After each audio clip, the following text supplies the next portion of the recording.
Assalamualaikum. Bertemu kembali dengan Bang Beni. Kita ngobrol hukum lagi dengan bahasa kampung, bahasa sederhana saja. Kali ini kita bahas tentang seorang cleaning service yang menemukan dompet berisi cek sebesar 35 miliar di Bandara Suta katanya.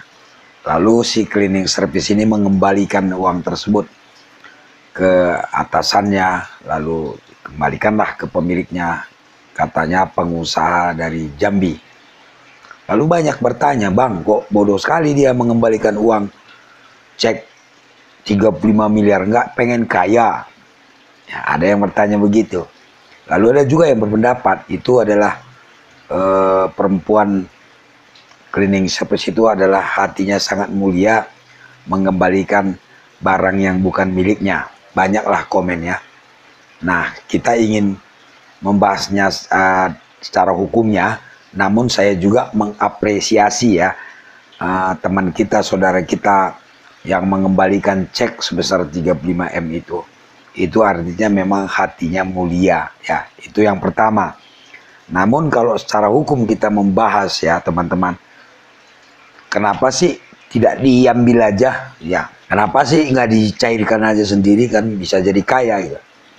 Jadi begini teman-teman, tidak semudah itu juga mencairkan cek itu menjadi uang ya.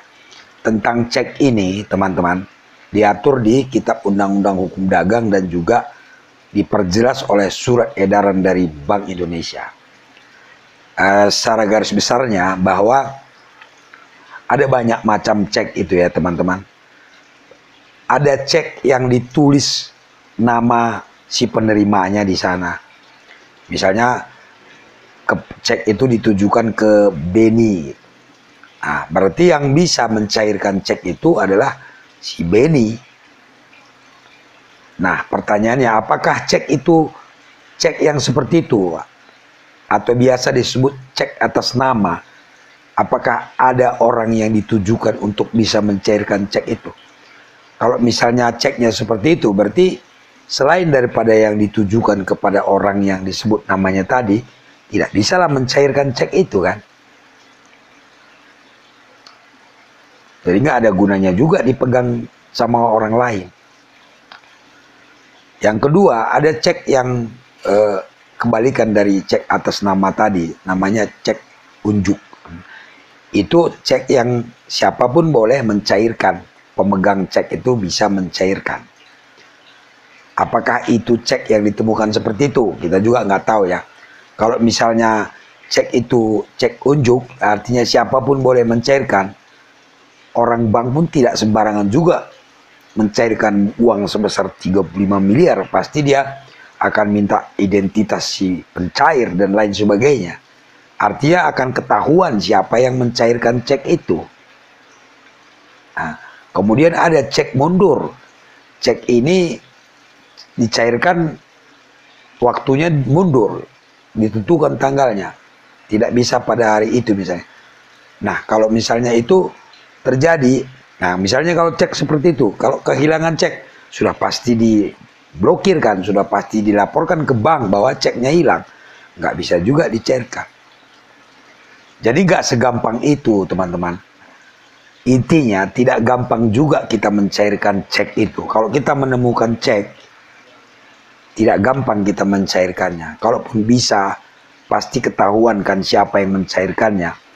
Dan biasanya kalau orang kehilangan cek, dia langsung lapor ke bank supaya diblokir dulu, supaya jangan dicairkan dulu.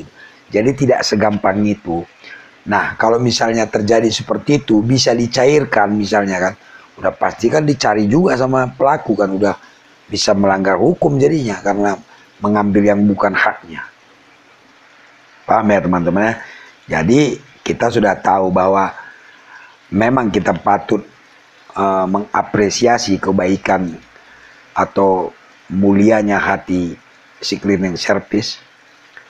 Tapi secara hukum tidak gampang juga mencairkan. Kalau Anda menemukan cek ya, dan bisa-bisa malah berurusan dengan hukum teman-teman.